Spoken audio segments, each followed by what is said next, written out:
यशोदा मैया से क्या बोले भोले बाबा, कहाँ है यशोदा तेरा कृष्ण कन्हैया, दरस तू करा दे मैं लेऊं की वही बलैया, दरस तू करा दे मैं लेऊं बलैया। यशोदा मैया बोली, महाराज आपका भेष अजब गजब है, सांप लपटाए हो बिच्छू लटकाए हो, ऐसा भेष हमारा लाला देखेगा रो पड़ेगा, डर जाएगा। महाराज दक्षिणा डबल ले लो पर दर्शन ना लो। भोले बाबा बोले, मैया हम दक्षिणा वाले बाबा ही नहीं है, हमें दक्षिणा भले ही बिल्कुल ना दो पर दर्शन दिवाओ।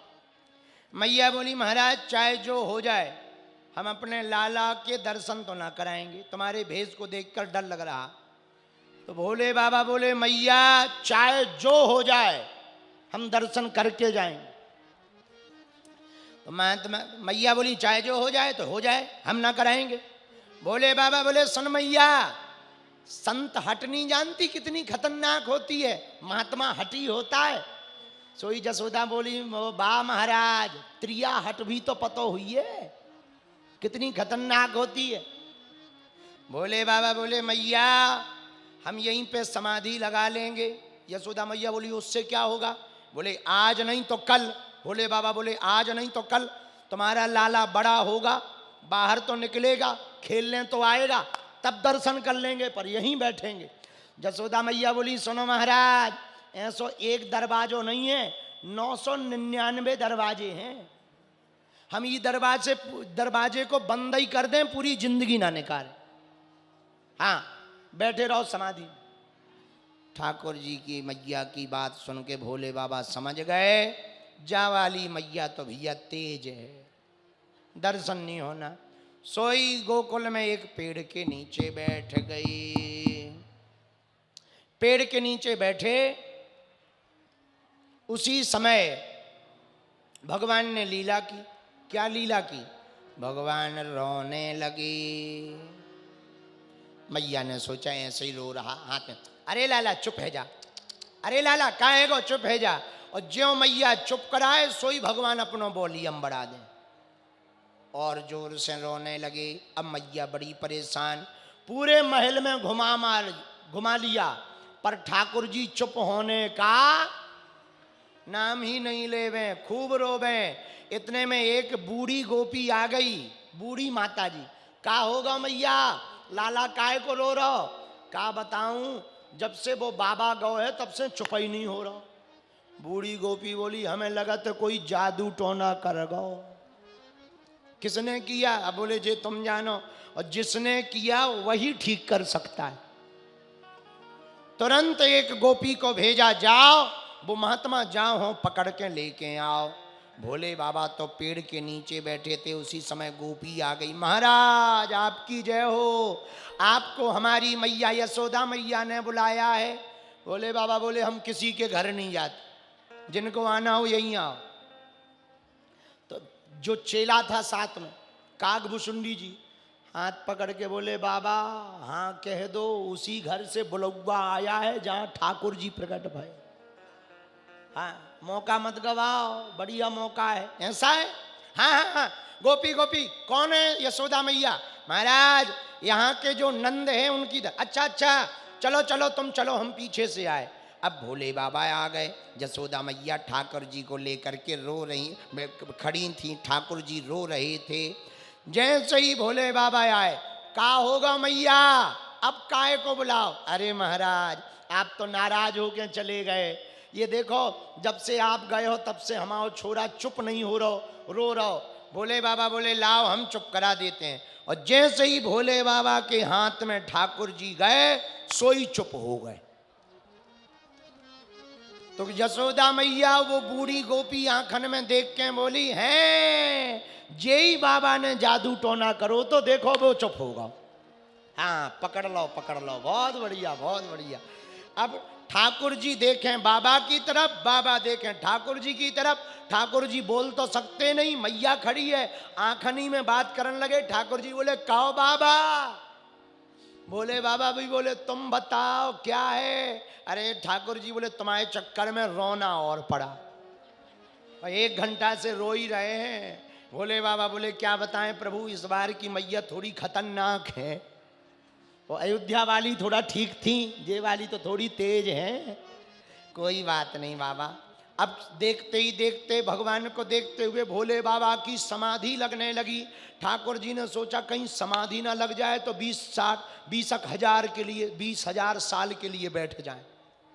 सो ठाकुर जी ने लई सो डांडी पकड़ के हिला दी, बाबा की समाधि खुल गई।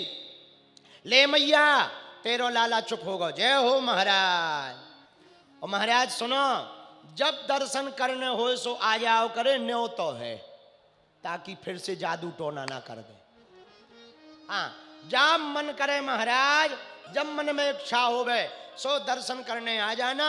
हमारी तरफ से भंडारा फ्री है। बोले बाबा भी बोले मैया चिंता ना करो, साल में 1-2 बार तो चक्कर लगता ही रहेगा। और भोले बाबा चले गए। जिनके घर पर मंगल ना होता हो नाम जप करो, अमंगल रहता नाम जप करो। कुछ संदेह है, आशंका है, गलत हो जाएगा, गड़बड़ हो जाएगा, बिगड़ जाएगा, बर्बाद हो जाएंगे, लुट जाएंगे, मिट जाएंगे, टूट जाएंगे, उसी समय भगवान का नाम जपना प्रारंभ कर दो। उससे क्या होगा, अमंगल हट जाएगा, मंगल ही मंगल हो जाएगा। और राम जी मंगल नहीं करेंगे तो वो हनुमान जी को भेज देंगे। मंगल मूर्ति मारुति नंदन, मंगल मूर्ति मारुति नंदन, सकल अमंगल मूल निकंदन, सकल अमंगल मूल निकंदन। हनुमान जी को भेज देंगे, जो अमंगलों को विनाश करने वाले हैं, मंगल करने वाले हैं। बोलो हनुमान जी महाराज की।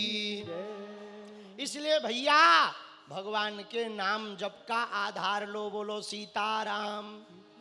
जोर से बोलो, और जोर से बोलो। राजा कंस ने पूतना मौसी को बुलाया, इधर आओ। हाँ, जितने ब्रज में नवजन्मित शिशु हैं जाकर सबको मार दो। पूतना मौसी आई, जो आज्ञा। पूरे ब्रज के अनेक शिशुओं को मारा, सुंदर भेष बनाकर गोकुल आई।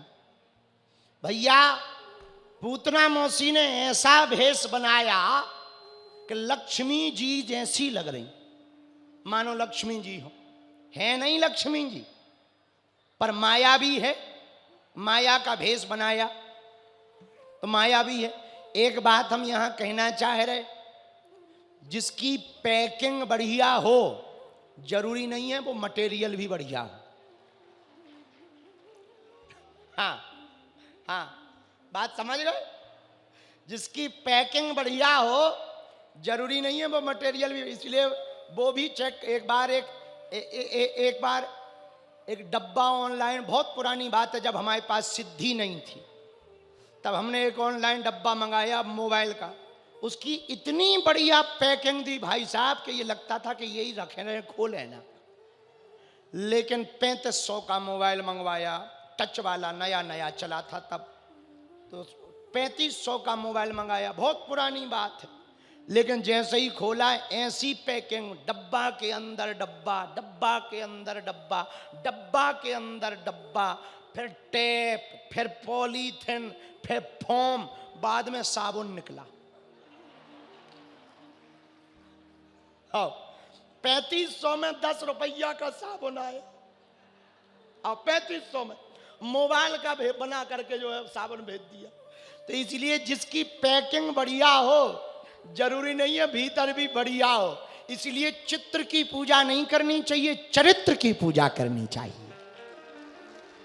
है सुंदरता, आजकल तो 30 मिनट में सुंदरता आ जाती है। मेकअप लगाओ, सुंदरता तैयार, फाउंडेशन का कमाल।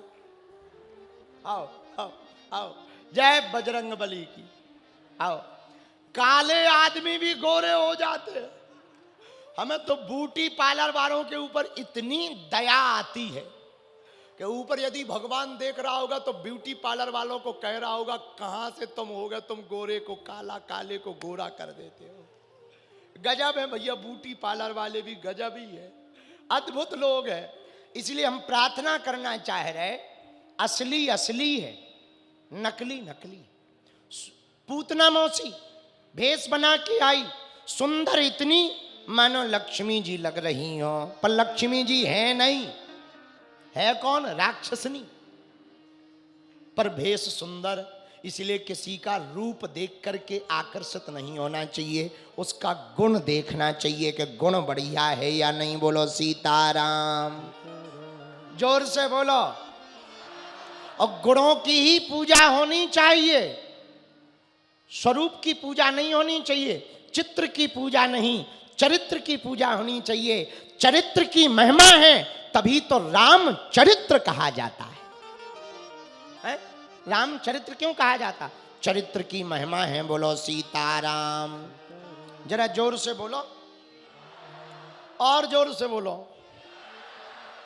अब पूतना मौसी आई, कंसेन प्रहिता घोरा, पूतना बाल घातनी।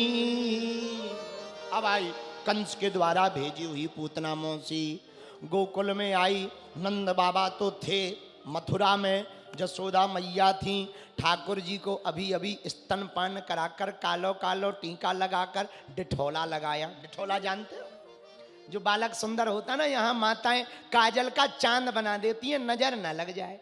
माता ने बढ़िया श्रृंगार किया, पलने में लिटा दिया। इतने में पूतना मौसी आ गई। अरे बहन राम राम, राम राम राम राम। भाई तू कौन है? अरे बहन मोयना पहचानो, मैं दूर की तेरी रिश्तेदारनी लगूं। जसोदा मैया बोली, मैंने आज तक तो नहीं देखा, ना शादी में देखा, ना शादी के बाद देखा। 80 साल की डुकरिया है गई, आज तक ना तू दिखानी। आज कहाँ से तू हमारी रिश्तेदारनी बन के आ गई? जरा बता तो कहाँ से रिश्तेदारनी हूँ? पूतना मौसी लंबी लंबी बड़ी बड़ी मीठी मीठी लच्छेदार बातें बोल करके बोली, अरे बहन मैं दरअसल बाहर गई थी, इसलिए मिल नहीं पाई, शादी में भी नहीं आ पाई, बाद में भी नहीं आ पाई, बीच में मोए काम बहुत रहते हैं तो व्यस्त रही। आज मोए पतो लगो कि जा उम्र में भी तोरे घर पे छोरा भाव, सो मैं बधाई देने आई हूँ। अरे बहुत धन्यवाद, बहुत धन्यवाद, बहुत धन्यवाद। अच्छी आई, आ बैठ। जसोदा मैया ने बैठा लिया। सुन, अबे हाल मैंने लल्ला को लालना पल्ले में पोड़ाओ है, जाग जाएगो सो मुंह दिखा देंगे, तब बधाई दे देना। पूतना मौसी बोली, तुम टेंशन ना लो, आप अपनो काम करो, हम दूर ही ते देख के चले जाएंगे। अच्छा हाँ। जसोदा मैया पे ऐसी माया फेरी कि मैया काम में व्यस्त हो गई। अब पूतना मौसी को दाव लग गया।